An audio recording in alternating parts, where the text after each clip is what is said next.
அப்பா பையனை கொன்னே ஆகணும் அப்படின்னு துடிக்க, பையன் அப்பாவை கொன்னே ஆகணும் அப்படின்னு துடிக்க, என்னடா குடும்பம் இது அப்படின்னு நாம துடிக்க, அப்படி இவங்களுக்குள்ள என்னதான் பிரச்சனை, என்ன ஆச்சு அப்படின்னு தெரிஞ்சுக்கலாமா? இன்னைக்கு பிரெடேட்டர் பேட்லேண்ட்ஸ் அப்படிங்கிற ஒரு ஹாலிவுட் படத்தை பத்தி தான் பார்க்க போறோம். ஃபர்ஸ்ட் பிரெடேட்டர் பேட்லேண்ட்ஸ் அப்படிங்கிற இந்த படத்துடைய கதை என்னன்னு பார்த்துடலாம். இது வரைக்கும் பிரெடேட்டர் அப்படிங்கிற அந்த ஏலியன் மனிதர்களை வேட்டையாடும் காரணத்துக்காக வேட்டையாடுது அப்படின்னு சொல்லியிருக்க மாட்டாங்க. ஒரு மனிதன் தான் ஹீரோவா எல்லா படத்துலயும் இருப்பாங்க.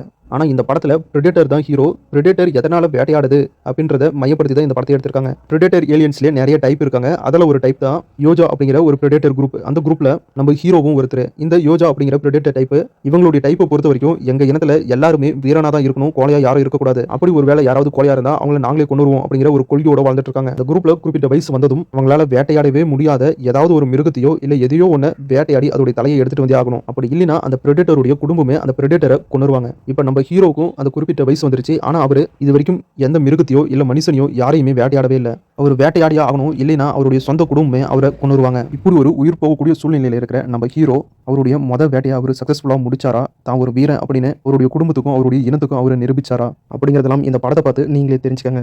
இது வரைக்கும் ஒரு பிரெடேட்டர் ஏன் வேட்டையாடுது அப்படின்னு தெரியாம நம்ம பார்த்துட்டு இருந்தோம். பிரெடேட்டரை போட்டு பொழக்கணும் அப்படின்னு தோணும். நீங்க உங்க பக்கம் இருக்கிற கதையை மட்டும் தான் பாக்குறீங்க, என் பக்கம் இருக்கிற கதையும் பாருங்கப்பா அப்படின்னு பிரெடேட்டருடைய பாயிண்ட் ஆஃப் வியூல இந்த ஸ்டோரியை சொல்றாங்க.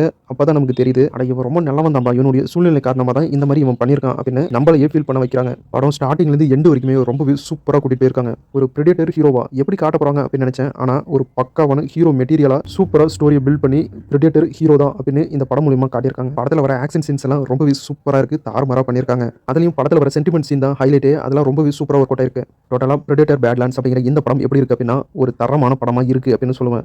உண்மையிலேயே ஒரு தரமான ஆக்ஷன் சயின்ஸ் ஃபிக்ஷன் மூவி. கண்டிப்பா இந்த படம் உங்க எல்லாருக்குமே ரொம்ப பிடிக்கும். இந்த படத்தை ஃபேமிலியோட பார்க்கலாம். எந்த ஒரு 18+ காட்சிகளும் இல்ல. ஆனா ரத்தம் தெரிக்கிற காட்சிகள், அந்த பிரெடேட்டருடைய மூஞ்சி அதெல்லாம் கொஞ்சம் கொடூரமா தான் இருக்கும். ஆனா ஃபேமிலியோட பார்க்கலாமா வேணாமா அப்படிங்கறத நீங்க தான் முடிவு பண்ணணும். இப்போ இந்த பிரெடேட்டர் பேட்லேண்ட்ஸ் அப்படிங்கிற படம் தமிழ் டப்போட ஜியோ ஹாட்ஸ்டார் OTT ல ரிலீஸ் பண்ணிருக்காங்க. செக் பண்ணி பாருங்க.